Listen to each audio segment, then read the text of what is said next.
دیکھیں نا شریعت اسلامیہ بڑا پیار کرتی ہے بندے کے ساتھ، تو کھرب پتی بندے پر بھی شریعت نے یہ نہیں قدغن لگائی کہ تو کھرب پتی ہے تو اس طرح کر 40% زکوٰۃ دے، یہ نہیں کہا۔ لاکھ پتی بھی 2.5% ہی دے گا اور ارب کھرب پتی بھی 2.5% ہی دے گا۔ اگر اس کے دل میں وسعت اللہ نے پیدا کیا تو وہ لوگوں کا خیال کرے۔ تو حقوق العباد کے معاملے میں بعض تو ہمارے مطالبات ہیں جو مطالبے ہی سرے سے درست نہیں، سرے سے ٹھیک نہیں، لیکن جو بعض اوقات ہمارے وجود سے، لہجے سے، آنے جانے سے ٹھیس پہنچ جاتے، میں پرسنلی بعض چیزوں کو نوٹ کرتا ہوں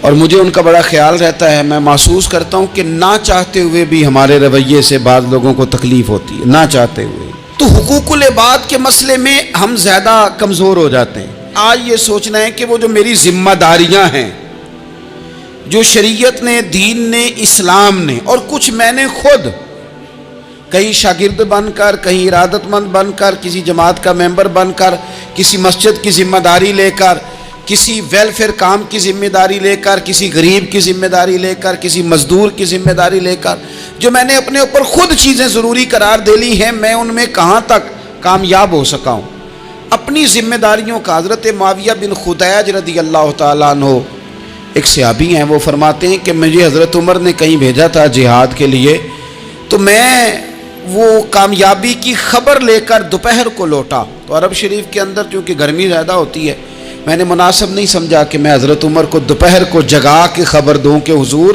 بے فکر ہو جائیں، اللہ نے کامیابی دے دی۔ میں نے شام ہونے کا انتظار کیا، یہ ان کے اچھے اخلاق کی علامت، اعلیٰ ظرفی کی بات بتا رہے ہیں۔ کہتے میں نے شام ہونے کا انتظار کیا، مغرب کے وقت یا عصر کے وقت میری ملاقات ہوئی، تو میں نے حضرت عمر سے کہا کہ حضور الحمدللہ اللہ نے کامیابی دے دی، جس مہم پہ آپ نے بھیجا تھا وہ اللہ کے فضل سے اس مہم سے کامیابی ہو گئی۔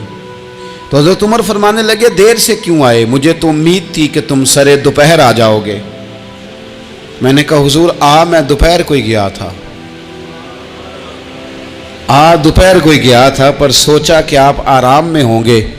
کیا جواب ہے، اور کیا اس جواب کے اندر بہت سارے لوگوں کی ترجمانی ہے۔ حضرت عمر فرمانے لگے آرام کرتا تھا میں، پر وہ دور گزر گیا، اب تم دوپہر کی بات کرتے ہو، اب تو رات کو بھی کم ملتا ہے۔ وہ تھا ایک دور، اب جب اپنے ذمے خود ذمہ داریاں زیادہ لے لی، اب کیا پتا کہ کوئی کہاں سے چل پڑا ہے تجھے ملنے کو۔ وہ دور گزر گیا جب تو سوتا تھا، من چاہی زندگی بتاتا تھا، اب تو نے خود یہ فیصلہ کیا ہے، اب تو میں بھائی تم دوپہر کی بات کرتے ہو، میں تو رات کو بھی گشت کرتا ہوں کہ کوئی ضرورت مند تو نہیں، کوئی حاجت مند تو نہیں۔ تو جو ہمارے ذمہ داریاں ہیں ان میں نازک حد تک ہم معافی نہیں دیتے۔ کبھی کبھی صلح تو کر لیتے ہیں، صلح ہو جاتی ہے، پنچایت میں صلح ہو گئی، پھر لڑائی ہوئی، پھر بات شروع سے شروع ہو گئی، کیونکہ ہم نے معافی، پھر وہ بات شروع ہو گئی 1955 سے، تو وہ بھی آکھیا سی، تو اے بھی کیتا سی، وہ بننے والی گل یاد ہی، او بس کر یار، کچھ بھولیں بھی تو۔ بچے پتہ کیوں خوش رہتے ہیں؟ آپ کو پتہ ہے بچے کیوں خوش رہتے ہیں؟ بچوں کو بات بھول جاتی ہے، اس لیے بچے، اماں نے ادھر 2 تھپڑ مارے 3-4 منٹ پہلے، اور اگلے 5 منٹ میں اماں نے پھر ماتھے کا بوسہ لیا تو بھول گئی بات۔ اللہ کرے کوئی تھوڑے تھوڑے بچے بھی بن جائیں۔ یہ جو بہتے سیانے ہیں نا، ان کا بھی اللہ ہی حافظ ہے، عقل زیادہ آ گئی ہے نا۔ اس لیے اقبال جیسے لوگوں نے کہا تھا خرد کی گتھیاں سلجھا چکا ہوں، یا رب مجھے صاحب جنوں کر دے، صاحب جنوں کر دے، صاحب اللہ کوئی تھوڑا سا مجھے مجنون بھی بنا۔ یہ زیادہ عقل تو کسی کام کی رہی نہیں، پاگل کر دی، پاگل کر دی۔ بہت سارے لوگ ایسے ہیں زیادہ سمجھدار ہوتے ہیں، لہذا معافی دینے کو تیار، معافی دیں۔ جب کوئی معافی کا مطالبہ کرے تو اسے معافی، سب سے مشکل کام ہوتا ہے لمبی لسٹ والے دشمن کو معاف کرنا۔ لسٹ جس کی لمبی ہو نا غلطیوں کی، ایک آدھ غلطی تو معافی ہو جاتی ہے۔ کچھ لوگوں کی لسٹ بھی بڑے، کچھ عادی مجرم بھی ہوتے ہیں، لسٹ لمبی ہوتی ہے، ان کو معافی دینا بھی تھوڑا سا مشکل ہوتا ہے۔ لیکن کمال بھی یہ ہے کہ جس کی لسٹ لمبی ہو اسے یک جنبش قلم بندہ معاف کر دے، کو چھٹی ہو گئی، جا تجھے معاف کیا۔ اور یہ ہمیں کیوں کرنا چاہیے کہ میرا رب بھی ایسے کرتا ہے، میرا رب بھی ایسے، وہ گنواتا تو نہیں نا، یہ بھی کیا، یہ بھی کیا، یہ بھی کیا۔ حضور فرماتے ہیں، ذرا سننا حدیث، حضور فرماتے ہیں کچھ لوگوں پہ اللہ کرم کی چادر ڈال کے نا قیامت والے دن، یہاں بھی اس نے پردہ رکھا تھا تو وہاں بھی کرم کی چادر ان پہ ڈلے گی، تو اللہ فرمائے گا یہ گناہ کیے تو چھوٹے چھوٹے گناہ اس کے گنوائے جائیں گے، یہ اب وہ ڈرے گا، چونکہ پتہ تے سارا ہے نا سردار نو کیتیاں دا، اب وہ ڈرے گا، چھوٹے چھوٹے گناہ اس کے گنو، تو اس کا خیال ہے بڑے بڑے بھی نہ سامنے آ جائیں، چھوٹی چھوٹی غلطیاں اس کی گنوائی جا رہی ہیں، جو ڈر رہا ہے، کانپ رہا ہے۔ قربان جائیں نبی پاک کے لفظوں پہ، کچھ گلاں اجیاں نے قرآن پاک اجیاں نے، یہ نا میری دادی کہا کرتی تھی، میری اماں کہا کرتی تھی، اے کچھ کام اجائے نے، کچھ گلاں اجیاں نے کہ اتنے دل کردہ ہے صفحہ بند ہو جانا ہے تو معافی ہو جانی، یعنی ختم ہے یہ بات، اس سے آگے کسی نے سوال پوچھنا ہی نہیں۔ چھوٹے چھوٹے گناہوں کا اللہ تذکرہ فرمائیں، یہ کیا یہ کیا یہ کیا، یا اللہ ہو گیا، اب بندہ ڈر رہا ہے کہ بڑے بڑے بھی سامنے آ جائیں گے، لیکن چھوٹے گناہوں پہ ہی فل سٹاپ لگا کے نا، تو رب فرمائے گا یہ جو تیرے گناہ ہیں نا، اس کے بدلے تجھے نیکیاں دی جا رہی ہیں، تو نے سچی توبہ کی تھی تو ان گناہوں کو بدل کے نیکیاں بنایا جا رہی ہیں۔ پہلے ڈر رہا تھا، حضور فرماتے ہیں، اب فٹافٹ بول پڑا، کہنے لگا یا اللہ میں نے تو بڑے بڑے بھی کیے ہیں، یعنی اگر چھوٹوں کی نیکیاں بن گئی ہے تو وہ پاپ کدھر ہیں، بڑے بڑے وہ میرے کدھر ہیں۔ کریم یہ بات کر رہے ہیں اور صحابہ رو رہے ہیں، میں نے تو بڑے بڑے بھی کیے ہیں، بڑے بڑے کدھر ہیں۔ اللہ تعالیٰ بندوں کو معاف فرماتا ہے، معافی مانگ بھی لے، معافی دے بھی دے، اور آپ سے یہ بھی گزارش کروں گا کہ جہاں اللہ رسول کی ہم سے نافرمانی ہوئی ہے وہاں تنہائی میں 2 نفل پڑھ کے، تنہائی میں اللہ تعالیٰ سے بھی معافی کے خواستگار ہوں۔ یاد رکھیں جب اس کی خفیہ تدبیر آ گئی تو پھر معافی کا وقت ہو سکتا ہے خدا نہ کرے ہمیں نہ مل سکے، تو اب وقت ہے، خوب استغفار کریں، خوب معافی مانگیں۔ اللہ تعالیٰ آپ کو اور مجھے عمل کی توفیق عطا فرمائے۔